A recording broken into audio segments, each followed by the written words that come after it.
Hello everyone, आज चाहिँ म यो स्किल पासमा तपाईँको कसरी लगइन गर्ने, अकाउन्ट कसरी बनाउने अनि बन्डल कसरी किन्ने भन्ने कुराहरू चाहिँ म तपाईँहरूलाई चाहिँ यसमा सर्ट इन्फर्मेसनहरू दिनेछु। मैले अघिल्लो भिडियोमा चाहिँ स्किल पास र प्री डिपार्चर कोर्सको बारेमा चाहिँ फुल डिटेलमा बनाएको थिएँ। अनि त्यो भिडियो चाहिँ अलिकति लामो भयो र त्यो भिडियोमा चाहिँ सबै कुरा कभर गर्न नसकेको कारणले चाहिँ मैले फेरि यो अर्को नयाँ भिडियो बनाउँदैछु।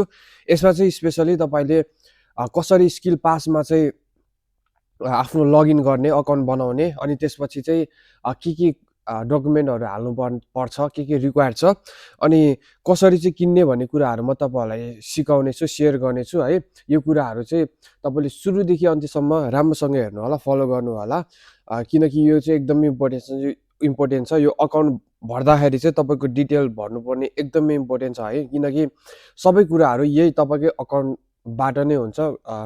एक्जाम गर्नेदेखि लिएर, किन्नेदेखि लिएर, फी पे गर्नेदेखि लिएर सबै कुराहरू तपाईँको थ्रु अकाउन्ट हुन्छ। सो यो भिडियोलाई चाहिँ अन्तिमसम्म हेर्नु होला।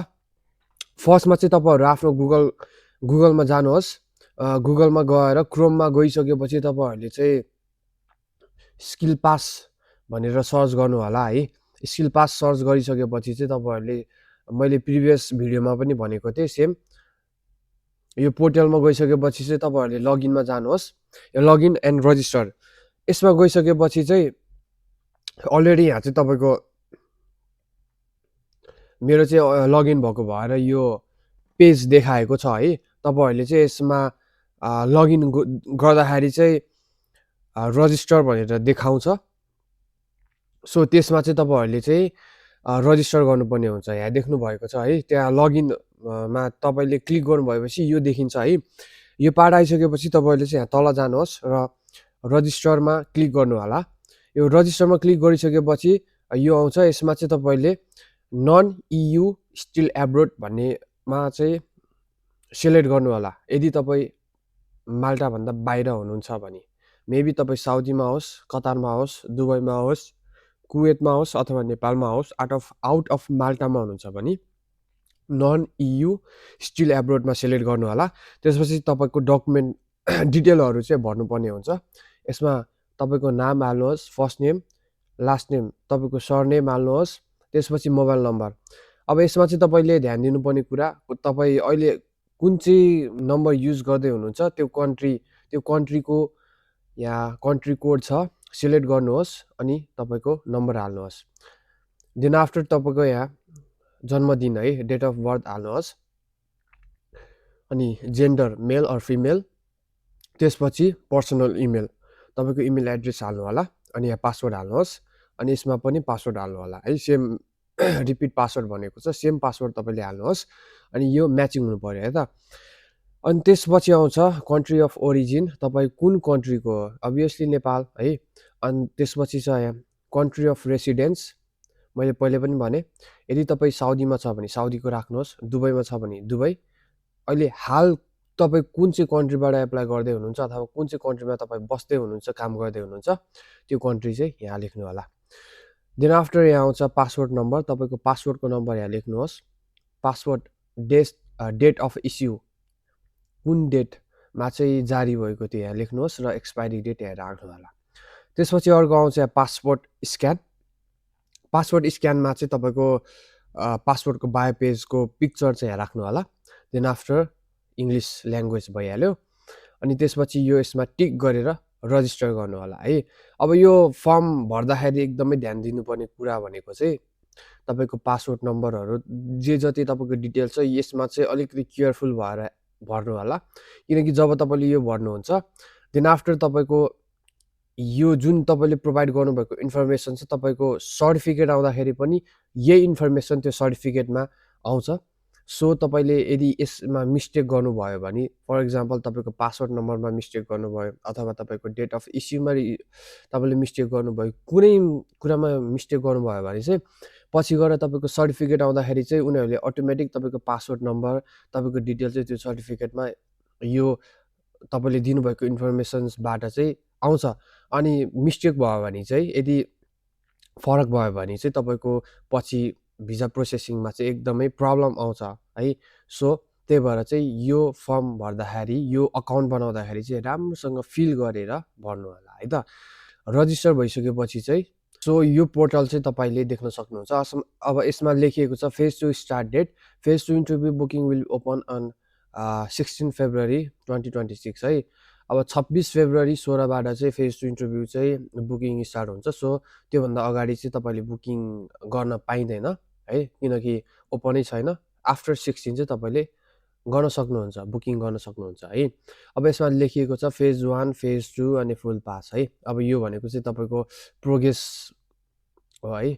अब तपाईँले गर्दै गएपछि चाहिँ यसमा चाहिँ तपाईँले कति पर्सेन्ट गर्नुभयो फेज 1मा, कम्प्लिट कति गर्नुभयो, यो चाहिँ तपाईँको ट्र्याक गर्नको लागि चाहिँ फर्स्टमा राखिएको छ।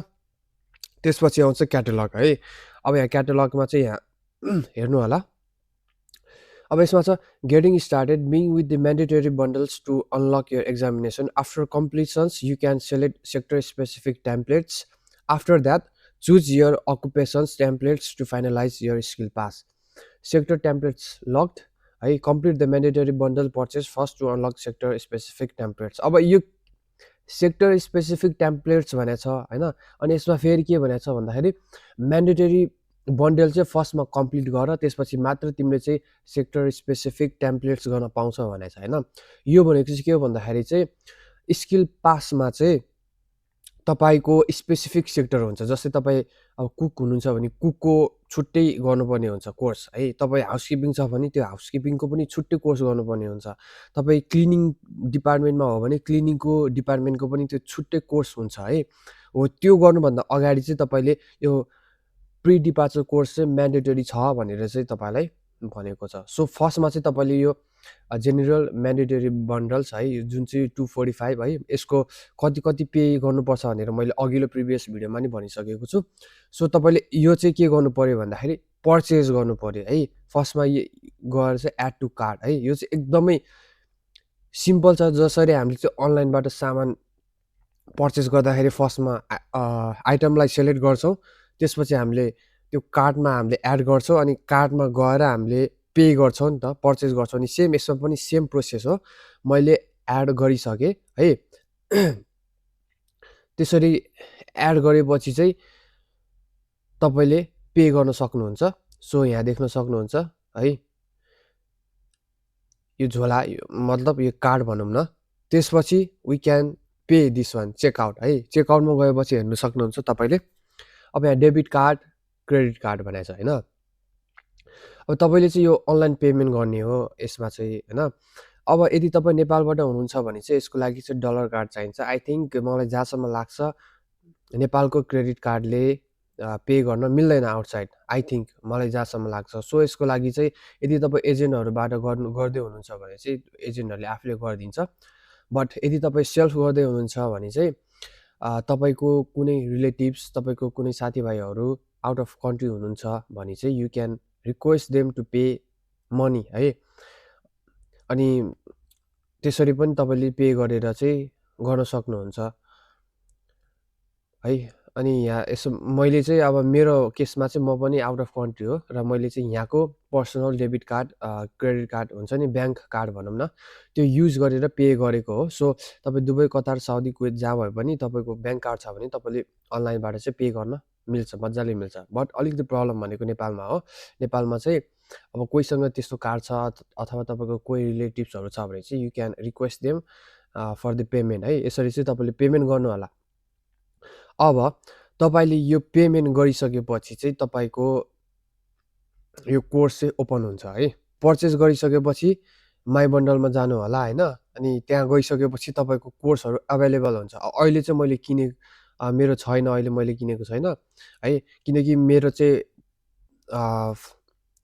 पहिलाको स्किल पास एसेसमेन्ट मैले अलरेडी गरिसकेको थिएँ। So this one for new है स्किल एसेसमेन्ट। अनि मैले चाहिँ त्यसमा अलरेडी स्किल पासको लागि 475 युरो चाहिँ मैले अलरेडी पे गरिसकेँ है। अनि अब यसमा पनि मैले नयाँ फेरि पे गर्नुपर्छ पर्दैन भन्ने कुराहरू चाहिँ म तपाईँहरूलाई नेक्स्ट इन्फर्मेसनमा भन्छु। अथवा यदि तपाईँहरूले चाहिँ अलरेडी स्किल पास गर्नु भइसक्यो फेज 1 फेज 2 अनि 475 पे गरिसक्नु भयो होइन। अब यो रिसेन्टली न्यू रुल्स आएको छ, प्री डिपार्चर कोर्स एड गरेको छ र यसमा फेरि अर्को एक्स्ट्रा फी हालेको छ होइन। अब त्यो एक्स्ट्रा फी पे गर्नुपर्छ अथवा पर्दैन, अनि त्यसको प्रोसेस के छ भन्ने कुराहरू म फेरि तपाईँहरूलाई चाहिँ अर्को नयाँ भिडियोमा भन्नेछु। सो यो प्री डिपार्चर कोर्स र स्किल पास चाहिँ यसरी तपाईँले चाहिँ अकाउन्ट क्रिएट गर्न सक्नुहुन्छ होइन। अनि पर्चेस गर्ने कुरा पनि भइहाल्यो, क्याटलगमा गएर तपाईँले हेर्नु भइसक्यो है, त्यो एड टु कार्ट गरेर तपाईँले अनलाइन पर्चेस जसरी पर्चेस गर्नु होला। पर्चेस गरिसकेपछि बन्डलमा जानुहोस् र तपाईँले चाहिँ यसमा कोर्सहरू पाउनुहुन्छ र स्टेप वाइज स्टेप कोर्सहरू तपाईँले गर्दै जानु भएपछि तपाईँको यहाँ प्रोग्रेस पनि देखाउँछ, कति पर्सेन्टसम्म तपाईँले कोर्सहरू कम्प्लिट गर्नुभयो। आफ्टर यु कम्प्लिट 100% हुन्छ, then after you will move on the phase 2 होइन। यसरी चाहिँ तपाईँको ट्र्याक हुन्छ अनि फुल पास है, एचिभ फाइनल सर्टिफिकेसन तपाईँको यसरी चाहिँ फुल हुन्छ। सो यसरी चाहिँ तपाईँले आफ्नो अकाउन्टलाई चाहिँ क्रिएट गर्न सक्नुहुन्छ। अनि अब स्किल पासमा चाहिँ के क्वेसनहरू सोध्छ त होइन। अब टपिकहरू त भयो, अब त्यो टपिकभित्र पनि कस्तो कस्तो क्वेसन सोध्छ भन्ने भिडियो चाहिँ म नेक्स्ट भिडियोमा म बनाउने छु। सो स्टे ट्युन, नेक्स्ट भिडियोमा चाहिँ म फुल डिटेलमा के क्वेसनहरू सोध्छ, अनि फेज 1मा के क्वेसन सोध्यो, फेज 2मा फाइनल इन्टरभ्यूमा, भिएफएसमा, फेस टु फेस इन्टरभ्यूमा के क्वेसनहरू सोध्यो भन्ने कुराहरू चाहिँ म मेरो नेक्स्ट भिडियोमा भन्नेछु। So thank you very much for watching this video and stay tune for next update है त।